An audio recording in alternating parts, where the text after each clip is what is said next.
Hare Krishna.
Gopi Jana Vallabha Girivardhari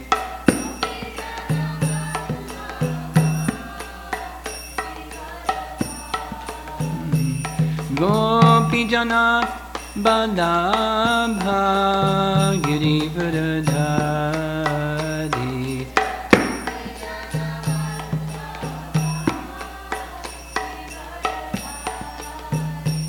Jasodanandana Brajajari Janaranjana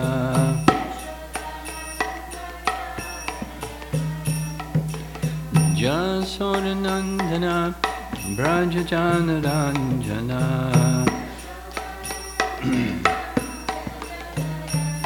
Jamunatira Vanachari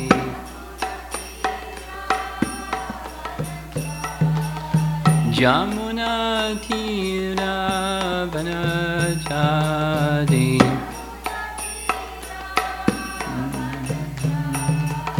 Jaya Radha Madhava Kunja Vihari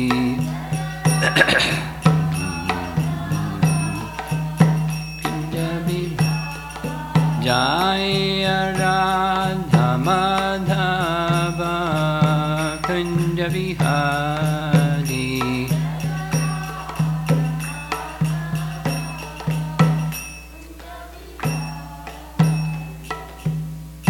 Jaya Vishnupad Paramahamsa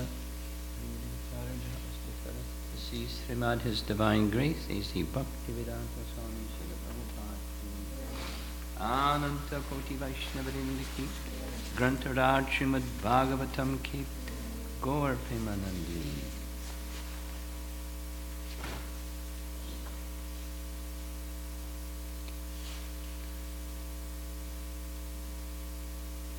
Om Namo Bhagavate Vasudevaya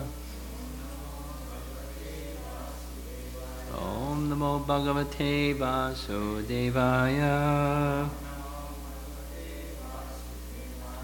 Om Namo Bhagavate Vasudevaya This morning we'll be reading text 39 Canto 3, Chapter 24.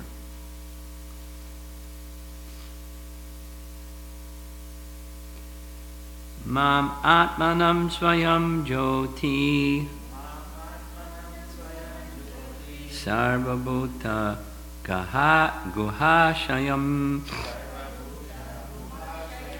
Atmanyevatmana Viksha Vishoko Bhayam Richasi Mam Atmanam Swayam Jyoti Sarvabhuta Guhashayam Atmanyevatmana Viksha Vishoko Bhayam Richasi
Mam, me, Atmanam, the Supreme Soul, or Paramatma, Svayam Jyoti, self-effulgent.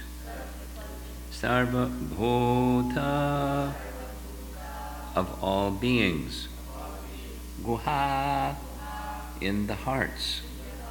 Ashayam, dwelling. Atmani, in your own heart. Eva, indeed. Atmana, through your intellect. Viksha, always seeing, always thinking. Vishokaha, free from lamentation. Abhayam, fearlessness. Richasi, you will achieve. Translation. So this is Kapila Dev speaking to Kardama Muni. He's given permission yesterday for Kardama to go to the forest and continue his life of meditation upon Kapila.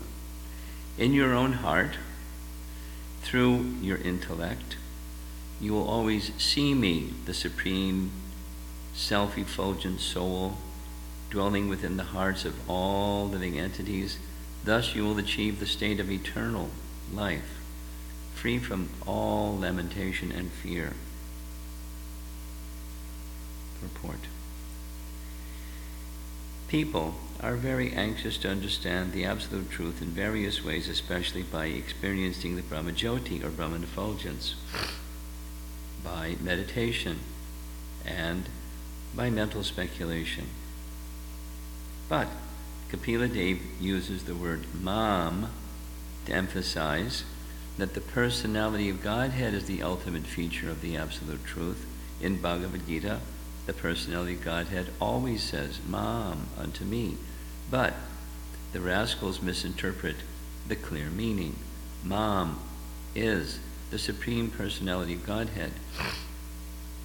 If one can see the Supreme Personality of Godhead as he appears in different incarnations and understand that he has not assumed a material body but is present in his own eternal spiritual form, then one can understand the nature of the personality of Godhead. Since the less intelligent cannot understand this point, it is stressed everywhere, again and again, simply by seeing the form of the Lord as he presents himself by his own internal potency as Krishna or Rama or Kapila. One can directly see the Brahmajyoti, because the Brahmajyoti is no more than the effulgence of his bodily luster. Since the sunshine is the luster of the sun planet, by seeing the sun, one automatically sees the sunshine. Similarly, by seeing the Supreme Personality of Godhead, one simultaneously sees and experiences the Paramatma feature as well as the impersonal Brahman feature of the Supreme.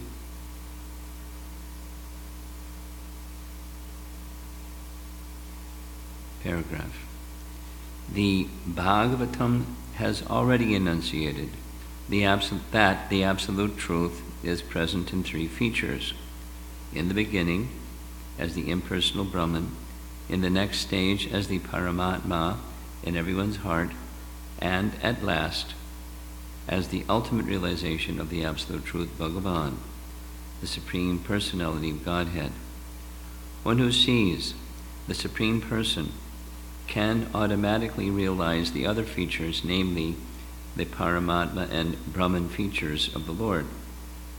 The words used here are Vishoko, Bhayam, Vichasi. Simply by seeing the personality of Godhead, one realizes everything. And the result is that one becomes situated on the platform where there's no lamentation and no fear. This can be attained simply by devotional service to the Supreme Personality of Godhead.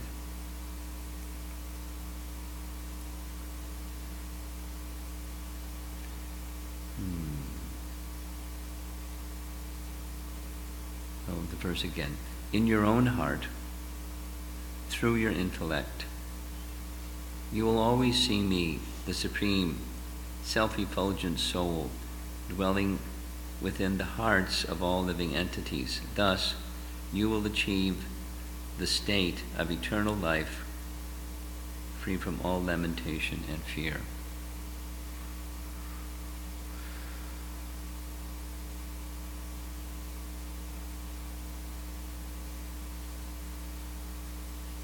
The verses, one of the key verses referenced in the purport, is something that's found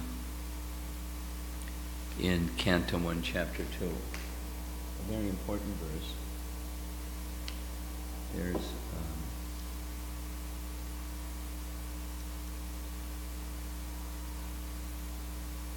in that Canto 1, Chapter 2, there's two verses that are pointed to by our acharyas as being particularly important for the entire Bhagavatam. This one referenced as one of them.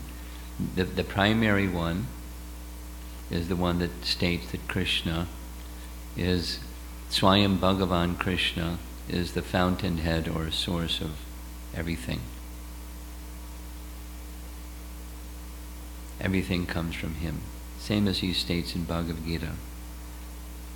I'm the source of everything, everything comes from me. So that's the, by definition, that's the absolute truth. Vedanta Sutra is searching for that from which everything comes. So in Bhagavad Gita, Krishna declares, I am that from which everything comes. In the Bhagavatam declares, Swayam Bhagavan Krishna is that from which everything comes. Searching for the absolute truth has a purpose. We take shelter there. That's our human mission, is to discover that which is the source of everything and connect with that which is that's the meaning of yoga, to connect with that which is the source of everything. Then there's this other that's called Paribhashya Sutra. Technically, that's a technical term that has a Vedic definition of what it is. And it's one verse generally found at the beginning of a text or early in the text that expresses the essence of the entire text, and it is like the emperor that rules many kings. There may be other kingly or very important statements in a text. They must be understood to be in alignment with that principal one, the emperor, Paribhashya Sutra. Then there's another technical term called Mahavakya. Mahavakya means principal utterance. Mahavakya, Vak means speech. So that's this other one that's referenced. And I'll say it slowly, the verse.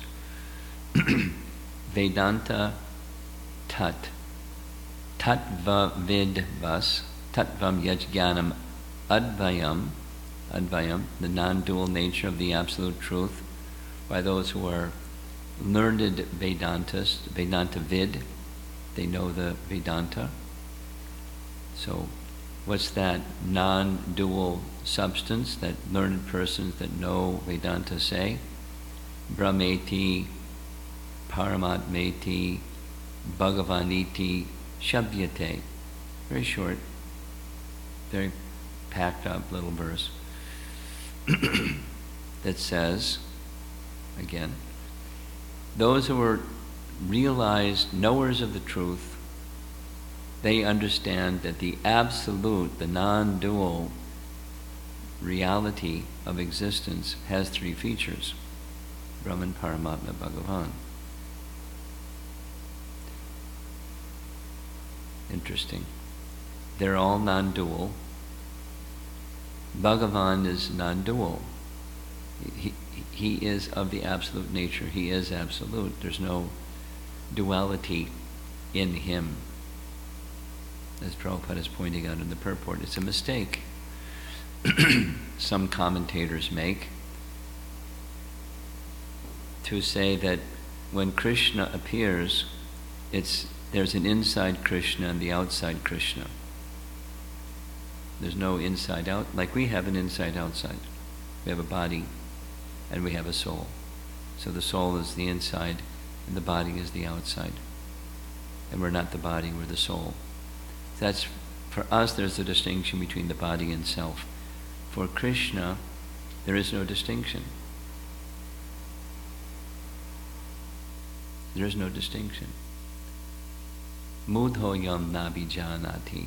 The persons who are foolish, they think manusham tanam ashratam. They think I've accepted a material body, like they have.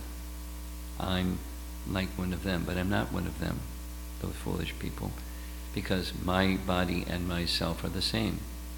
So again, this Bhagavan feature is non-dual.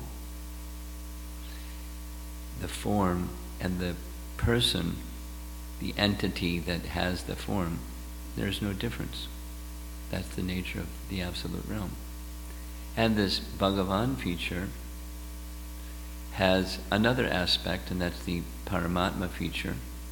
And then that has another aspect, the same absolute truth has the Brahman feature. So what Prabhupada is explaining keeps it really simple. The Brahman, or the Brahma Jyoti, that's the effulgence of the Lord's spiritual form, commonly like in paintings.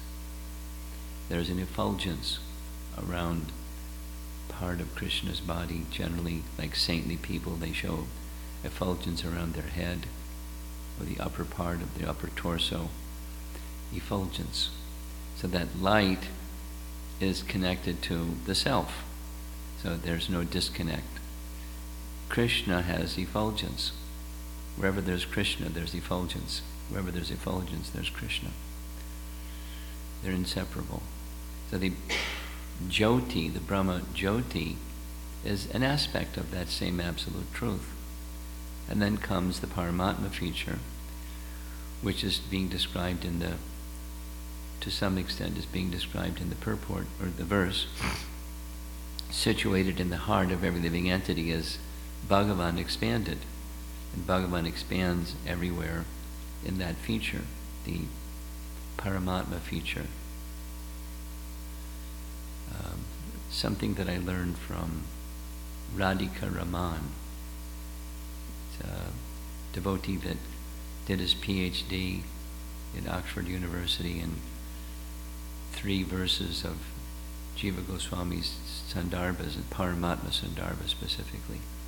And he describes the Paramatma feature in interesting language. It's a compressed or suppressed exhibition of the Supreme Lord. That is to say, Bhagavan has 64 qualities. Paramatma has 4 less of those 64. He has 60 qualities. And as a specific function, on behalf of Bhagavan, he's expanded to oversee the affairs of the material energy. He doesn't become contaminated by them, but he deals with creation, maintenance, and dissolution. That's the Paramatma feature, the Vishnu feature.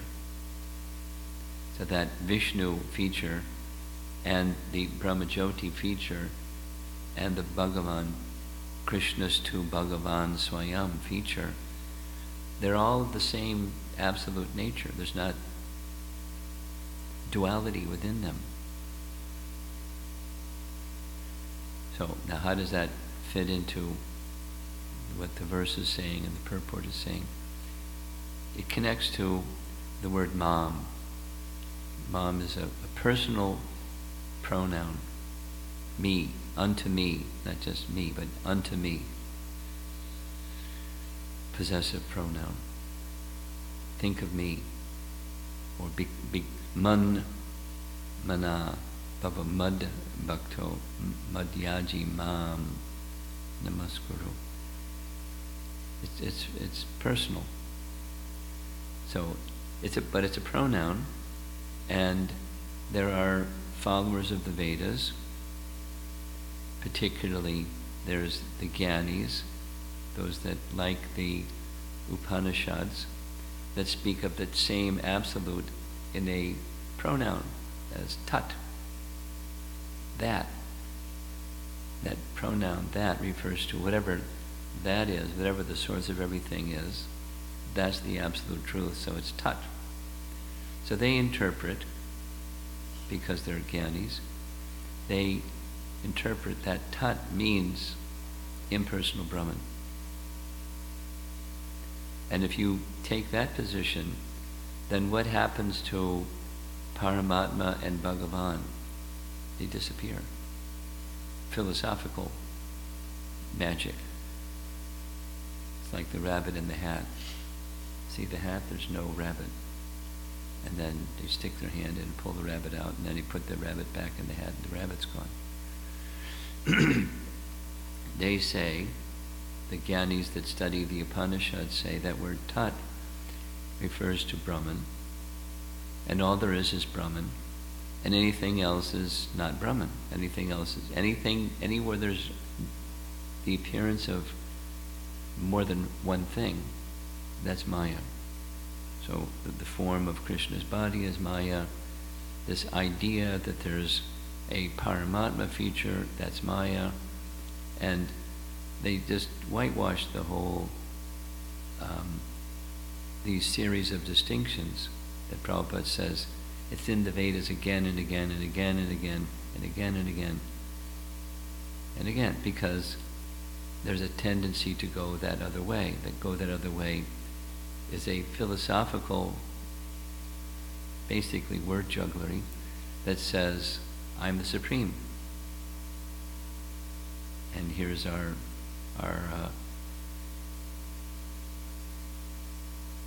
scriptural references and our interpretation of these scriptural references that justifies that position. We're the Supreme. Aham Brahmasmi being one of them. I am the Supreme. See? I'm the Supreme. There it says, Aham Brahmasmi. Dismissing all the rest of what the Vedas are also saying. Just that's taken as the principal utterance, and therefore other messages are to be interpreted through that lens. I am supreme. I am the absolute. You and me and every one of us were God. That's the notion that such spiritual view holds. And the emphasis is being presented here. There's many, but the emphasis here is this Mam is first person singular. It's not a mistake. It's intentional. Kapila Dev is speaking first person singular, saying that I am within the heart. And then he adds that one can see him in his spiritual form as he is present in his Paramatma feature within the heart of every living entity. He's everywhere. Exactly as Prahlad said to his father, Hiranyakashipu, where is Vishnu? He's everywhere. Not figuratively. The form of Vishnu, the Paramatma feature, is within every atom and within the heart of every living entity, like the discussion yesterday evening. Within our body there's the soul. But there's not just one entity within this body. There's all kinds of microbes and microorganisms and germs and what have you. And there are also souls there. And each soul has side by side within the soul Paramatma. He's everywhere, literally. He's not just within the soul, he's within every atom. He's literally everywhere. In that sense, all pervasive. But that's an expansion, a kala in the Sanskrit language, or a portion of a plenary portion. There's a technical reason why that language is used, of Bhagavan. And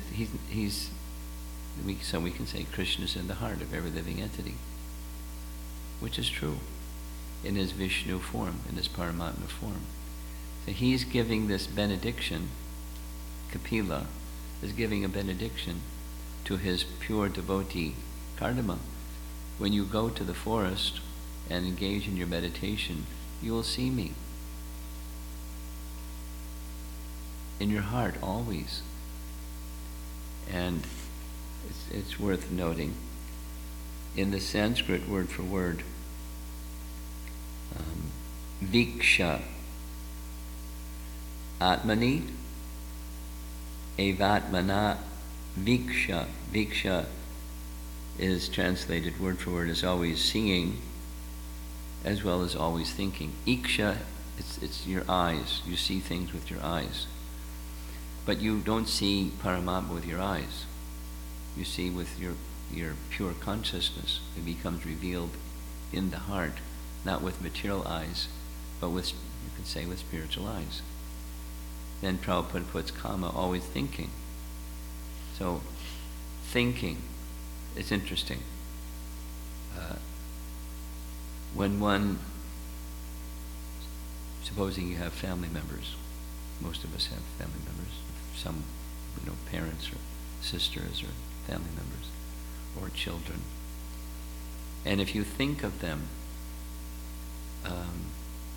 the mind goes there, and in the mind there's an image. Prabhupada gives this really nice example.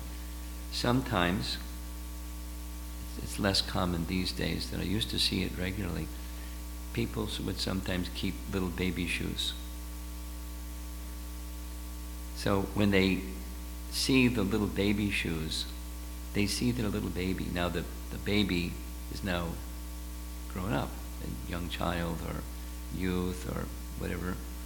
But when they see the baby shoes, they see the baby, the infant that was wearing those little shoes in their mind or their heart. They have those feelings towards their little child, although the little child is now no longer a little baby anymore. That's why they have the shoes. By the way, the shoes to be on their feet.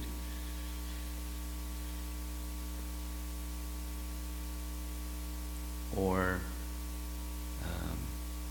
he would use that example to say, when you see things like a tree as a manifestation of Krishna's energy, you think of Krishna. And someone who's Krishna conscious, they see all things, because all things are emanations from him, in relation to the source of emanation. We discussed this 2 evenings ago from Prahlad's prayers. It's part of being Krishna conscious, is seeing things in relation to the source of emanation. So he's saying, Kapila Deva is saying, when you go to the forest and you resume your meditation, you'll see me in your heart. As I'm situated in the heart of all living entities, you'll see me situated in your heart. It's something similar to what happened with Narada, or then in turn with Vyasa. But Narada says in his previous life, he saw Lord Vishnu, and then suddenly he disappeared. Or Vyasa, under the order of Narada, he saw Lord Vishnu in trance of meditation. And he didn't just see Vishnu, he saw the whole of the spiritual world. Pashat Purusham Purnam. He saw the Purusha in fullness. And fullness means his effulgence, in the Bhagavan feature, his associates, everything. The spiritual world. He saw the whole thing. Although it was within his mind, but his mind was fully concentrated on the absolute truth, on the supreme absolute truth, and he saw the absolute truth in fullness.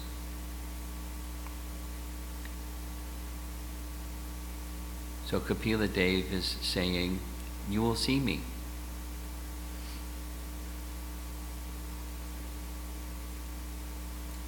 Again, Bhagavan, first person singular. So 2 other things, and I'll And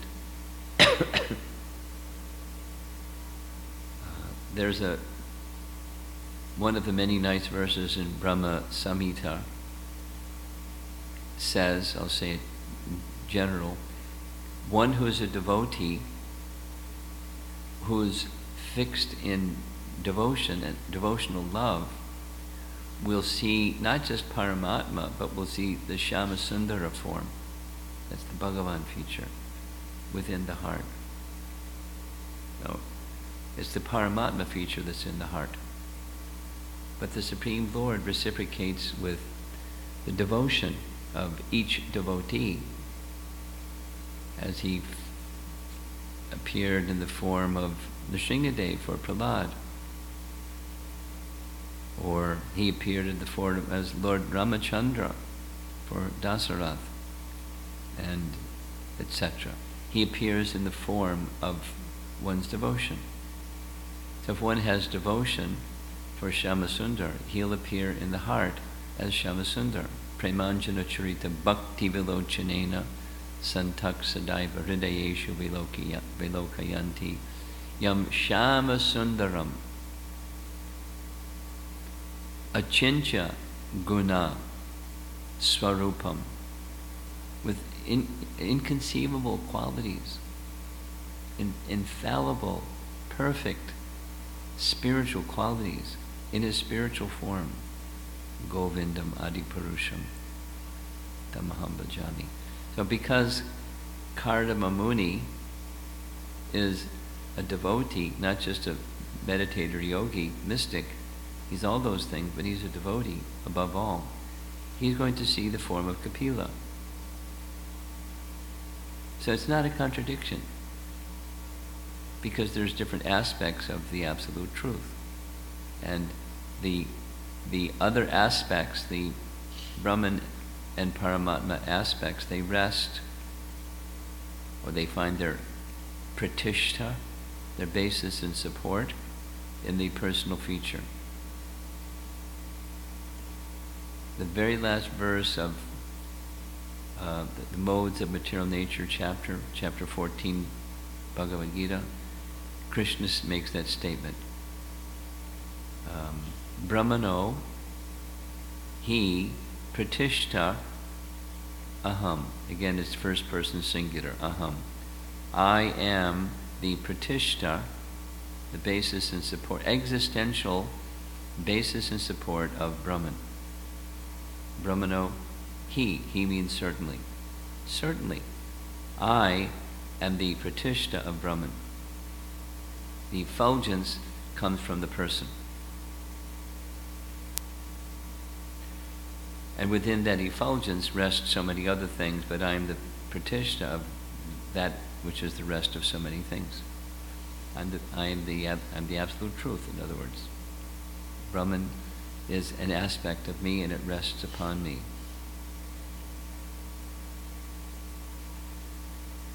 That's the realization of a devotee, and the scriptural support for that is right within Bhagavad Gita. Very, very explicit. And last is this interesting phrase,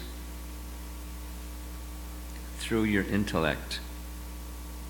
In your own heart, through your intellect, you will always see me, the supreme, self-effulgent soul, dwelling within the hearts of all living entities. Thus you will achieve the state of eternal life, free from all lamentation and fear. So, what is that through your intellect phrase? In the Sanskrit of the verse, it's Atmana, Atmana, Atmana, through your intellect. The mind, when things are in proper order, the mind guides the intelligence.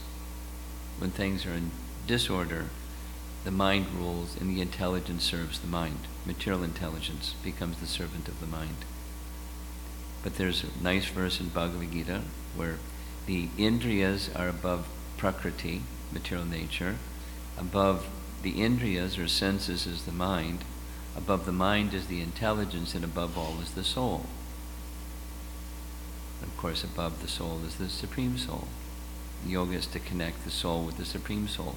And then the proper alignment of the intellect, senses, and the body, the gross elements of the body, and then connecting with the world around us, the objects of the senses. Everything is in proper alignment when the yoga link is in order. It's all in disarray when it's not. So the intelligence, this atmana that's being spoken of, this is similar to the intelligence that's found in Bhagavad Gita. Dadami bodhi yogam tam yena mam upiyanti te. Krishna says, Bhagavad Gita 10, chapter 11, or chapter 10, text 11. Unto those who are constantly devoted to me, I give them the intelligence by which they can come to me. So the intelligence, when it's in proper order, it's given directly by Krishna, and it guides the mind and the activities of life in such a way we can reach Krishna. Yena mam upiyanti te. So you can reach me. That's nice. Like, we get confused sometimes. How do we make the proper choice when a circumstance confronts us? And if you're like Krishna describes in Bhagavad Gita, he'll give the intelligence. Or as Kapila Deva is describing here, I will give the intelligence, atmana. And if we don't have that devotion, conversely, then we won't have the intelligence to guide the mind to the right place. The mind will wander, and it's chanchala, it's very flickering, sometimes and sometimes and sometimes, and it's troubling, not steady, unsteady. Kapila Deva is beyond that because the Supreme Personality of Godhead is going to give him the intelligence to stay fixed in his mood of devotion and seeing the Supreme Lord, thinking of him always and seeing him. So, actually one other point, this very last part of the line, of the verse, abhayam and vishoka. Shoka means lamentation, and vishoka means without lamentation. So lamentation arises when we have a desire that's not fulfilled. Say it the other way around. A sure way to become miserable is to have unrealistic expectations. If you want to be miserable, there's a guaranteed formula. Have expectations that don't match reality, and you'll feel frustrated because your expectations don't match reality. So then lamentation. Oh.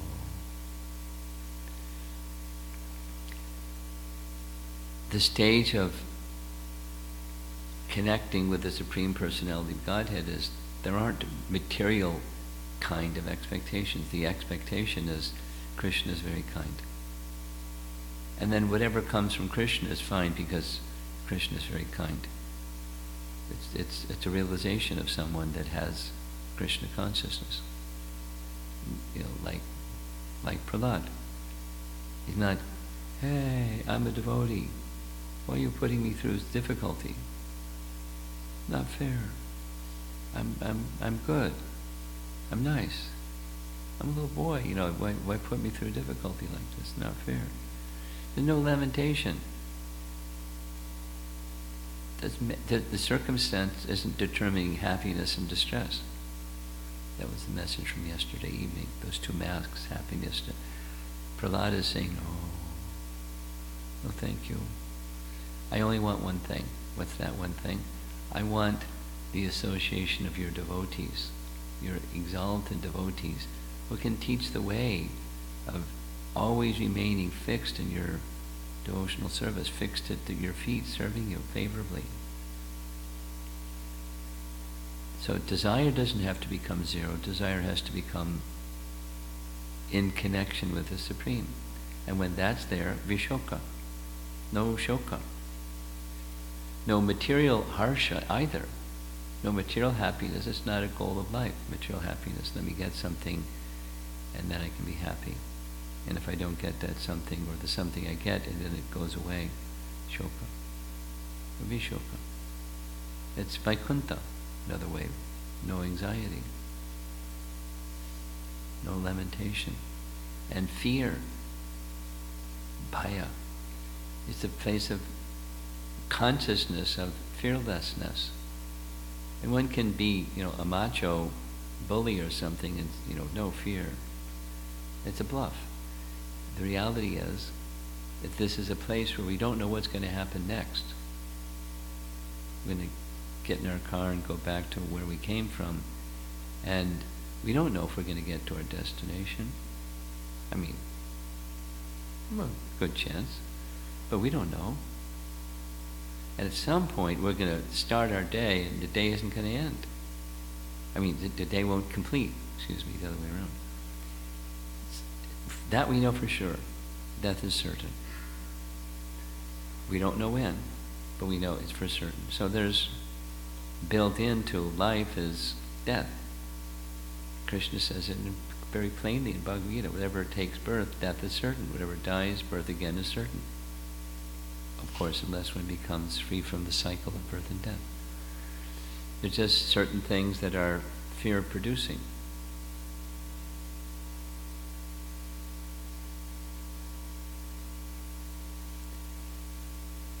There was this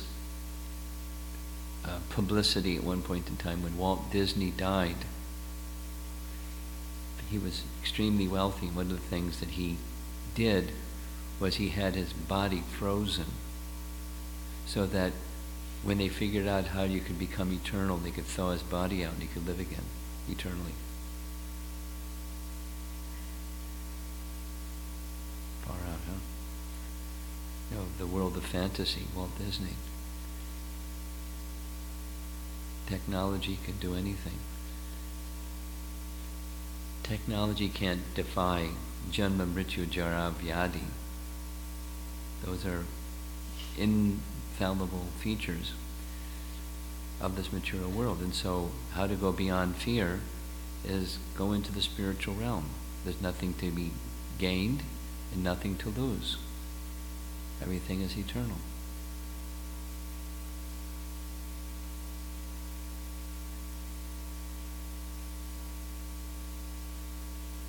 Nice little verse. Any discussion? Hare Krishna. I had two questions. I think one of them you answered. So the Kapil Dev, when he's saying the Kadam Muni will realize the Paramatma feature, it is actually the Samsundara form that he will see. It's up to the Supreme Lord, but yes, he'll show himself according to the devotion or the mood of love of the devotee. He'll show himself accordingly. So he's already, Kadam Muni is already a pure devotee. So why is, because he already realized, the Bhagavan feature he is seeing in front of him. Yeah, it's discussed in this chapter. It's a natural question, and it's discussed. And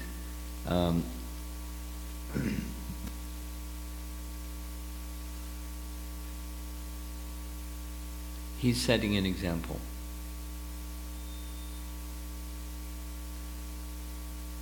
For him, it's 50-50, or 6 one, half a dozen of the other, as they say. He can be with the Supreme Lord Kapila and see him, or he can go to the forest and see him, as is literally as he's seeing him by not going to the forest. So he's going to set an example. He's a pure devotee. And he's doing things, whatever he does, it's for service. And it's a service to set an example. No, he could do something else also. But that was what was desired by the Supreme Lord for him, and so he did. I mean, you and I probably wouldn't want to do that. This is it. Here he is. And it's his son. He has parental affection. He appeared as his son because that's his rasa. Oh, stay. But he's inspired to show by example.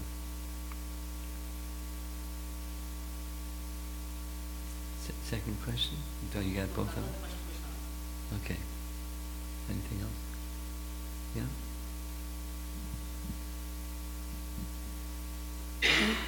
Hare Krishna. My question is, we know that we want to be chant and be happy. Mm. And at the same time, we're asked to introspect.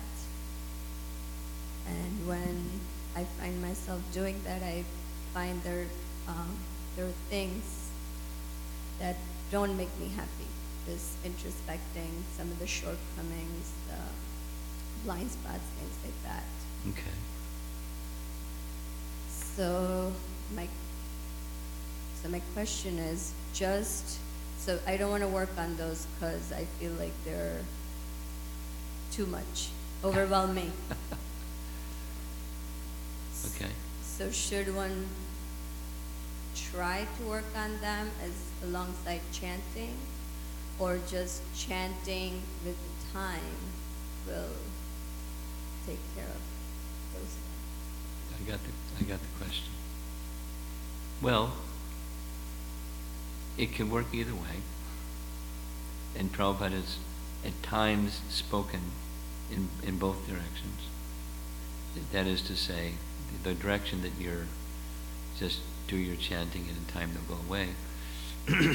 The bhakti process is such that it naturally cleanses the heart and removes unwanted things from the heart. So that seems to indicate just try to make your bhakti very strong, and chant and be happy, and the other services that follow from chanting, and the unwanted things will be dissipated just by bhakti, the power of bhakti. Then there's another that says, from chanting, then comes a desire to serve. And with the desire to serve, the mood, the spirit is, let the master be pleased. So we want to come before Krishna, and Krishna is pleased. But take a look at me. I've got all these things that are not displeasing, and they may be hidden from me and or from others, but they're not hidden from Krishna. And is that pleasing to Krishna? Now, you can go the other side. Well, Krishna knows, and Krishna is pleased, so he'll take care of the other things. Or, one can say, because in the front position, there's, I want to please Krishna, then there's some things I know that are not so pleasing to Krishna, so let me take that, I want to please Krishna energy in spirit and enthusiasm, and address these things.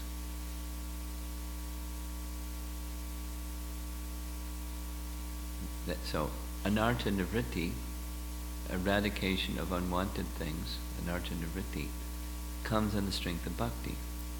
So it's a different way of looking at the same thing. Bhakti takes care of it. But I don't want to make Krishna a janitor. Come clean up his heart. I want to be his servant. And when he gives me the indication, there's dirty things, let me make them clean. That's part of my service. It's a subset of wanting to please Krishna, and wanting that Krishna will be pleased. It's not separate from the bhakti process. It's part of the bhakti process. To overcome take the strength of wanting to please Krishna, strength of devotion, and in practical ways make efforts to make the place clean. That's part of the Chaita Darpana Marjanam message. There's something that we do rather than just something that Krishna does. And something that we do is not just chant, but desire to please Krishna. That's the fruit of that chanting. And then following that desire to please Krishna, make the place clean where Krishna sits. Does that help? Yes, Maharaj. But this desire to please Krishna is not there, or at least. Oh, it's there. You wouldn't be sitting here this morning if it wasn't there. You'd be doing something else. It's there. Or I find like the enjoyer tendency is so strong that you don't think of Krishna. Okay, that's okay. Agreed. Now what? You continue to. You ever done gardening? Not much. Supposing you want to do some gardening, or somebody's doing some gardening, and they want to plant some flowers in the spring so that they can offer to their deities or place on their altar at home. So you get some seedlings or some seeds, and you sprout the seeds, and you get some seedlings. Then you plant the seedlings in the soil. Now what happens? Along with the flower that you want to grow, weeds appear. And weeds grow faster than the flowers. So while you're watering and watering and watering, and the sun and everything, the flowers are growing, the weeds are growing faster. So you have to, if you want the flowers to grow, you have to do some weeding in the garden. A lazy person can't have a nice garden. It takes some effort. Similarly, for the bhakti creeper to grow, when you chant, there's other desires in the heart besides the one, as you already mentioned. So they get nourished too. They have to do some gardening in the heart. I encourage you to read a very lengthy purport in the Chaitanya Charitamrita related to the cleansing of the Gundicha temple. Gundicha temple is before the Ratha Yatra in Puri. Lord Chaitanya's associates, they go to the Gundicha temple and they cleanse the temple. And long purport Bhaktisiddhanta expresses it, the cleansing of the temple is done like the cleansing of the heart, to make the temple a place where Jagannath will want to come, similarly to make the heart a place where Krishna will want to show himself, like it's being expressed here. It's the heart cleaning time. And that's part of bhakti. Now, however strong, medium, or weak the desire to please Krishna is, the heart cleansing needs to go on. Strong, medium, or weak. It needs to go on. And it's a service. Like cleansing of the Gundicha temple, it's a service. So Bhaktisiddhanta speaks of the straws, the grains of sand, and the particles of dust that they gathered from cleansing the temple. And this refers to this, and that refers to that. And making the heart clean. It's part of the bhakti process.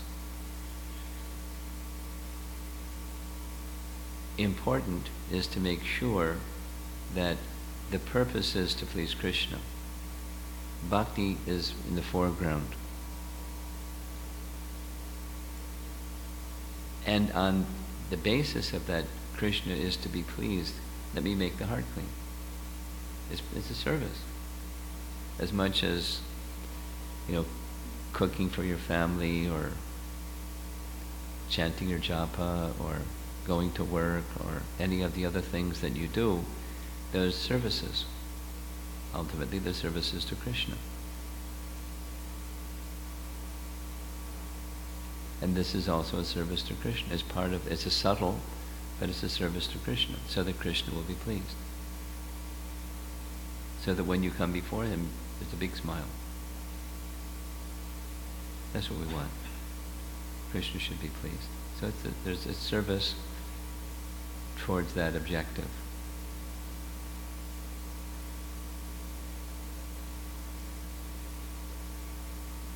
A mistake sounds like what you in your question you described. A mistake is to get distracted by the unwanted things, and so let me not think of the unwanted things because it makes me distracted. Let me just focus on chant and be happy.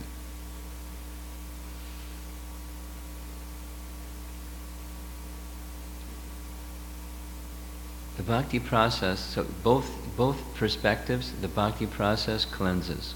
So just engage in the bhakti process and don't worry about it. Just engage nicely in the bhakti process. That's one way to think of it. But part of the other is, part of the bhakti process is, I want to make the heart clean so that Krishna will reside there and I'll be intimately, devotionally connected with him.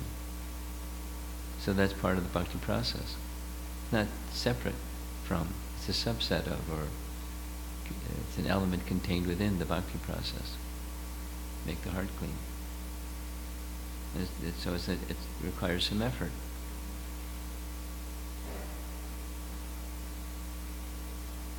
As part of the bhakti process, not separately or independently.